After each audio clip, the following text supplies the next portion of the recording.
तो लॉकडाउन लगाने के नतीजे अच्छे हैं। दिल्ली के सीएम अरविंद केजरीवाल का ये बयान आया है और जिस कमी से दिल्ली जूझ रही थी, यानी कि ऑक्सीजन की कमी, उससे भी निजात दिल्ली ने पाई है। अब ग्राफिक वॉल के जरिए आपको आंकड़ों के जरिए समझाऊंगी कि कैसे असर पड़ा है दिल्ली में बिगड़ती हुई स्थिति को लेकर। ये देखिए, तस्वीर समझ में आ रही है। 5, 6, 7, 8, 9 मई को तारीख, केसेस कितने आए, मौत के आंकड़े, ये देश की राजधानी दिल्ली का हाल है।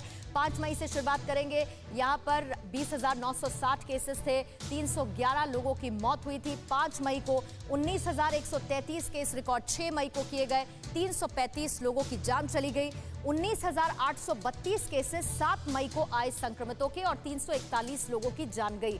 8 मई को ये आंकड़ा कम हुआ 17,364 का और 332 लोगों की जान चली गई। लेकिन 9 मई को 17,000 कुछ से ये आंकड़ा सीधे 13,336 पे आ गया।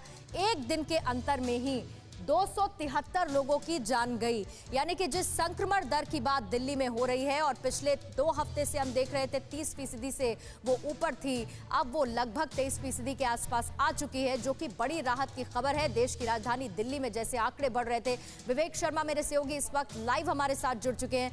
विवेक, संक्रमण दर में कमी एक बहुत ही बड़ा ब्रेक थ्रू हम कह सकते हैं, क्योंकि लगातार दिल्ली में केसेस बढ़ते जा रहे थे, जो कि चिंता का विषय था। ग्राउंड पर कितनी स्थिति बेहतर इस वक्त आपको नजर आ रही है, चाहे वो ऑक्सीजन की सप्लाई को लेके हो, बेड्स की व्यवस्था को लेकर हो, या फिर मरीजों के बढ़ते या घटते आंकड़े को लेकर हो? देखिए पूर्णिया, बात की जाए तो पिछले कुछ दिनों के मुकाबले अब जो लगातार केसेस सामने आ रहे हैं वो कम होते हुए नजर आ रहे हैं।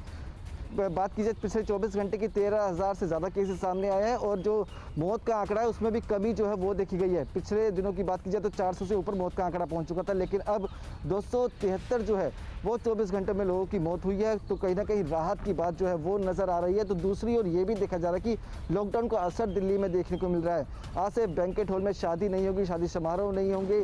केजरीवाल सरकार ने साफ ऐलान किया है कि मेट्रो सेवाएं जो है वो नहीं चलेगी। तो उससे कहीं ना कहीं अंदाज़ा ये लगाया जा रहा है कि और केसेस में कमी जो है वो देखने को मिलेगी। साथ ही बेड्स की बात की जाए तो बेड्स में इजाफा जो है वो देखने को मिल रहा है। लगातार देखा जा रहा है कि धार्मिक संस्थाएं जो है वो दिल्ली सरकार के साथ मिलकर लगातार बेड्स में इजाफा करने में जुटी हुई है। रकाबगंज गुरुद्वारे के अंदर भी 300 बेड का एक कोविड सेंटर बनाया गया है। तो इसी तरह से लगातार देखा जा रहा है कि बेड्स में इजाफा किया जा रहा है। तो दूसरी ओर ये भी देखा जा रहा है कि वैक्सीनेशन में तेजी की गई है। केजरीवाल सरकार ने डॉक्टर हर्षवर्धन को चिट्ठी भी लिखी है और कहा है कि उन्हें वैक्सीनेशन और मुहैया कराया जाए, जिससे कि चलते 3 महीने के अंदर वो पूरी दिल्ली को वैक्सीन लगा सकें।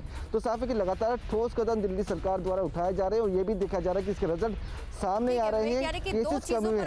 हालांकि इसके पीछे ये भी माना जा रहा है कि मांग की जा रही है मुख्यमंत्री की तरफ से। दूसरा, आज से जो लॉकडाउन अब बढ़ रहा है आगे की तरफ, उसमें सख्ती और लाई गई है, जिसका पालन भी लोगों को करना होगा ताकि हम और कमी देख पाए संक्रमण के आंकड़े में।